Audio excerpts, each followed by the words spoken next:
नमस्कार। उम्मीद है आप लोग स्वस्थ और आनंद होंगे। जब जब आप पत्रकारिता में होते हैं, मैंने भी थोड़ी बहुत पत्रकारिता की है और जेन्युइन पत्रकारिता आप करते हैं, मतलब मैं अपनी कोई तारीफ नहीं कर रहा हूँ, बातचीत चल रही है। मेरा ख्याल है वीडियो बनाते मुझे 1.5 साल से ऊपर हुआ, पहली बार मैं ये बात कह रहा हूँ।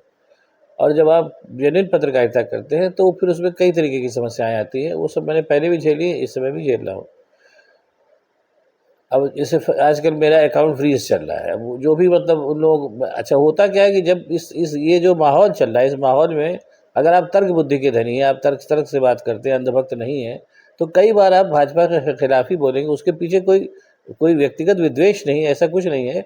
लेकिन ये है कि जो भाई आपको पता चलेगा कि ये बात तर्कहीनता से कोई बात की जा रही है, या कोई बात ऐसी की जा रही है जिसमें कहा कुछ और जा रहा है, करा कुछ और जा रहा है, तो पत्रकार होने के नाते कभी कहना और बोलना पड़ता है। ये कोई नई बात नहीं है।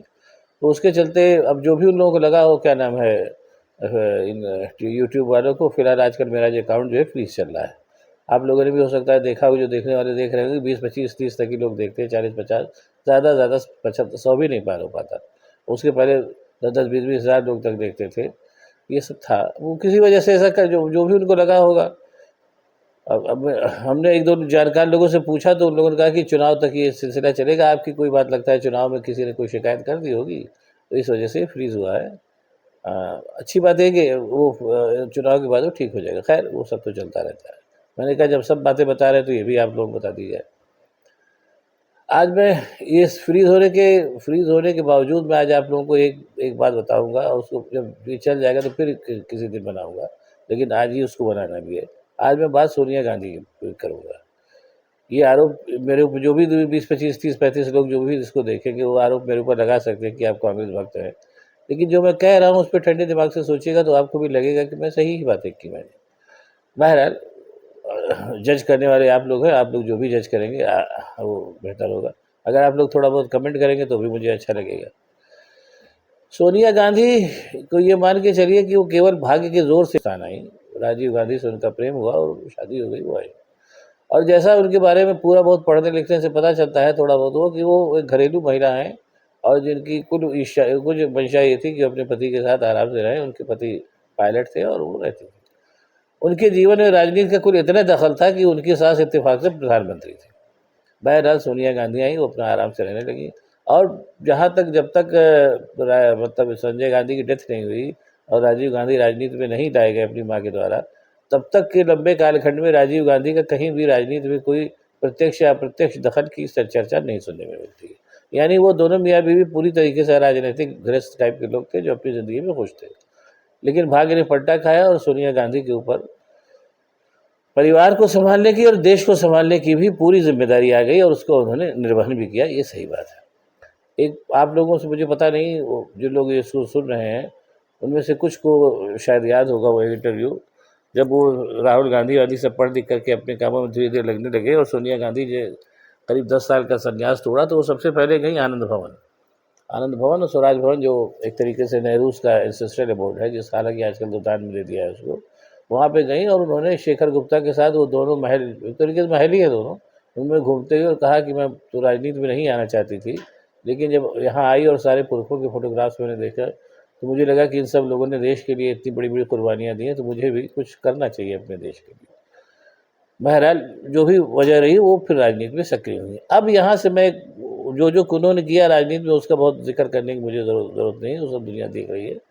मुझे लगता है कि कई मामलों में वो पूरी तरीके से तो नहीं, कई मामलों में वो अपनी सास इंदिरा गांधी से भी कहीं ज़्यादा सफल साबित हुई, कई मामलों में। और कुल मिलाकर के इंदिरा गांधी का व्यक्तित्व विराट था, इसमें कोई शक नहीं, और वो एक तरीके से इतिहास में जानी जाएंगी। इतिहास में तो खैर सोनिया गांधी भी जानी जाएंगी, लेकिन इंदिरा गांधी जैसा विराट व्यक्तित्व तो नहीं था सोनिया गांधी का। लेकिन कई मामलों में मैंने देखा कि वो इंदिरा गांधी से भी ज़्यादा सफल साबित हुई। ये उनके व्यक्तित्व की एक खूबी है जो लोगों के सामने आनी चाहिए। ऐसा नहीं, जानने वाले जानते भी हैं। अब देखिए, इंदिरा गांधी में और सोनिया गांधी में जो मूलभूत डिफरेंस था वो क्या था।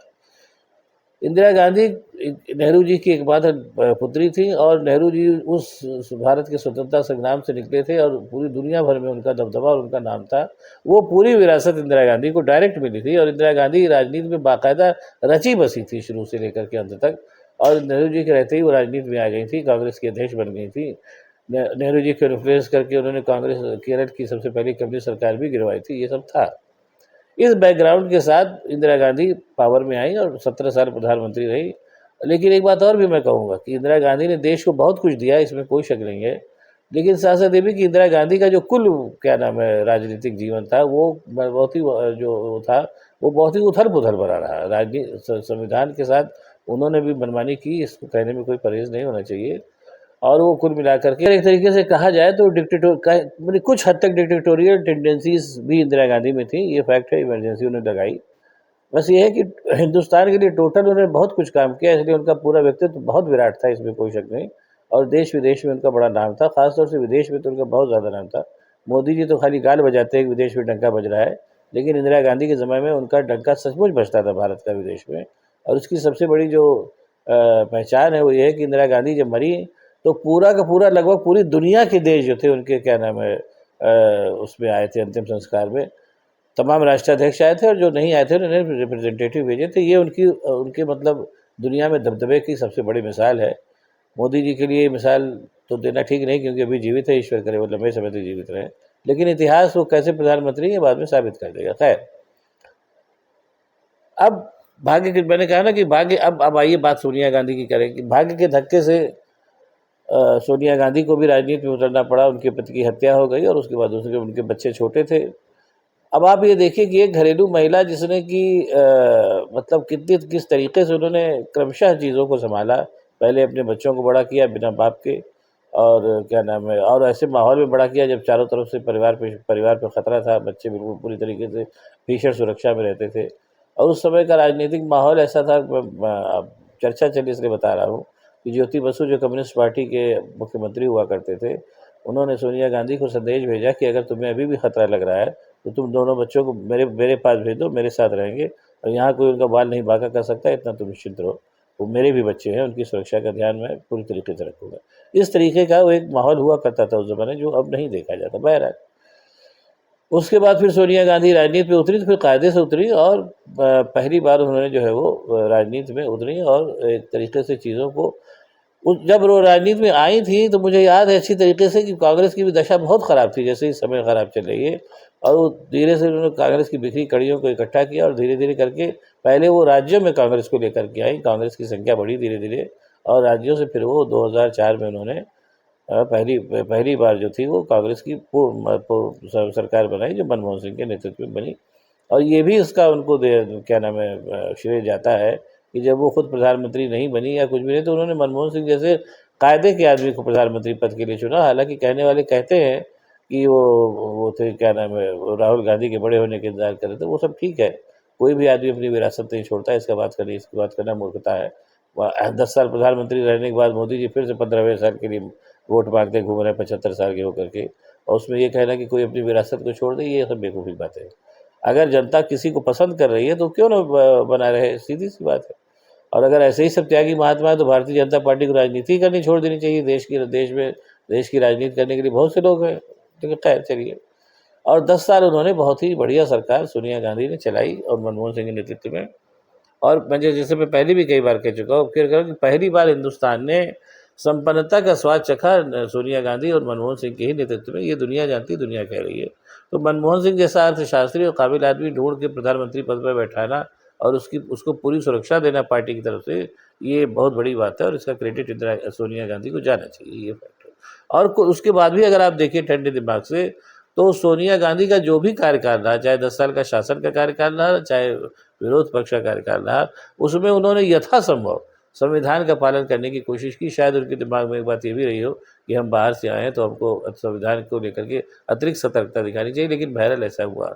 इंदिरा गांधी की अपेक्षा उनका जो कार्यकाल था 10 साल का, वो अपेक्षाकृत शांत रहा, इसमें कोई शक नहीं है। और एक तरीके से देखा जाए तो एक ऐसी लड़की जो बाहर से आई, जिसका कोई राजनीतिक पृष्ठभूमि नहीं थी, वो इतनी क्या नाम है खतरनाक राजनीति में आई। और जिस पहले देवर मरा था, देवर तो षड्यंत्र से नहीं मरा, पहले सास मरी षड्यंत्र के तहत, फिर हस्बैंड मरा और देवर, बीच में देवर भी मर गया। इतने बच्चे सब छोटे थे, इतने सारे सदमों को सहने के बाद भी पहले बच्चों को बड़ा किया और उसके बाद फिर क्या नाम है 10 साल शासन भी चलाया। और उसके बाद जब शासन उनका हट गया और भारतीय जनता पार्टी आ गई, तो भी उन्होंने बहुत ही क्या नाम है, एक तरीके से गौरवपूर्ण क्या नाम है अपने व्यक्तित्व का परिचय दिया। सोनिया गांधी को क्या-क्या नहीं कहा, जर्सी गाय और ये सब जो कुछ है सब दुनिया जान रही है। लेकिन कभी भी सोनिया गांधी ने पलट करके न तो क्या नाम है अभद्र भाषा का प्रयोग किया और न ही कुछ ऐसी बात की।